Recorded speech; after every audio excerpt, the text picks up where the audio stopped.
Assalamualaikum adik-adik mahasiswa. Hari ini kita akan membahas tentang pengantar basis data. Ayo, siapa di sini yang belum tahu apa sih sebenarnya itu basis data? Setelah menonton video ini, diharapkan mahasiswa dapat menjelaskan konsep dari basic file system, konsep dari basis data, serta sistem manajemen basis data menggunakan kata-kata sendiri dengan baik. Oke, langsung aja kita mulai dari penjelasan basic file system. Basic file system adalah sistem penyimpanan di dalam komputer yang berbasis pada file-file yang biasanya juga disimpan dalam folder-folder di dalam komputer.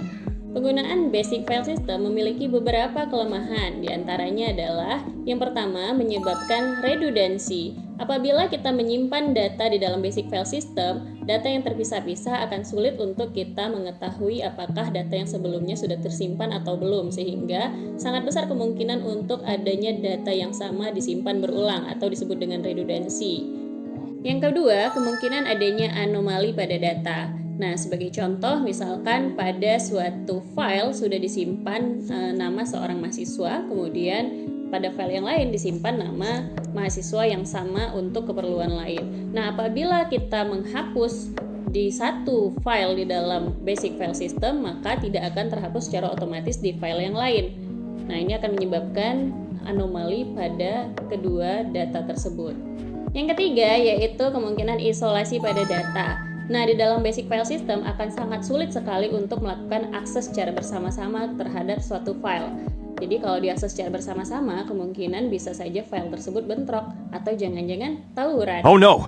Selain masalah-masalah tersebut, bisa juga terjadi masalah seperti inkonsistensi, kemudian masalah keamanan, kesulitan dalam pengaturan, penggunaan oleh pengguna, dan lain-lain. Karena kelemahan-kelemahan dari basic file system tadilah, maka kita harus menggunakan basis data. Sebelum kita membahas tentang basis data, kita harus bahas dulu tentang apa sih itu data. Nah, buat adik-adik mahasiswa jangan sampai salah lagi. Masih banyak loh yang belum bisa membedakan antara data dan informasi. Data adalah fakta yang terdiri dari objek dan kejadian. Di dalam universitas misalnya, yang disebut dengan objek bisa berupa mahasiswa, dosen, mata kuliah, dan lain sebagainya. Sementara yang disebut dengan kejadian bisa seperti pengisian KRS, pembayaran uang kuliah, pengisian nilai, dan lain-lain.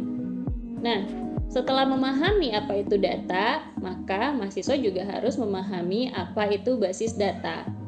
Basis data merupakan kumpulan data selama periode tertentu, dan biasanya di dalam basis data ini bisa sampai bertahun-tahun lamanya.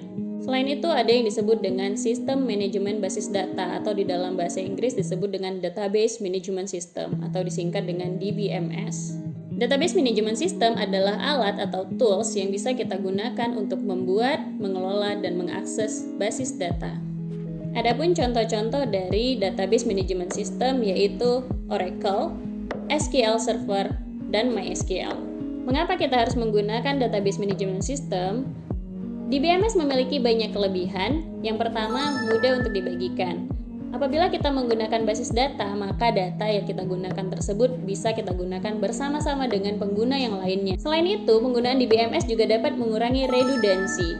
Karena adanya penggunaan primary key di dalam basis data, maka akan lebih memudahkan untuk pengecekan apakah ada data yang sama sebelumnya disimpan atau belum, sehingga ini bisa mengurangi redundansi data. Relasi antar tabel pada basis data mengurangi kemungkinan anomali pada data. Nah, apabila kita menghapus ataupun mengubah data dalam satu tabel, maka data yang berelasi pada tabel tersebut akan ikut berubah ataupun ikut terhapus. Kelebihan lain dari DBMS adalah kemudahan untuk pengaturan keamanan serta mudah untuk di-backup dan di-restore. Sekarang udah tahu kan apa itu bedanya basic file system, basis data, dan database management system? Nah, udah bisa dong jelasin dengan kata-kata sendiri. Yes! Terima kasih sudah menonton video ini. Sampai ketemu di video berikutnya. Assalamualaikum.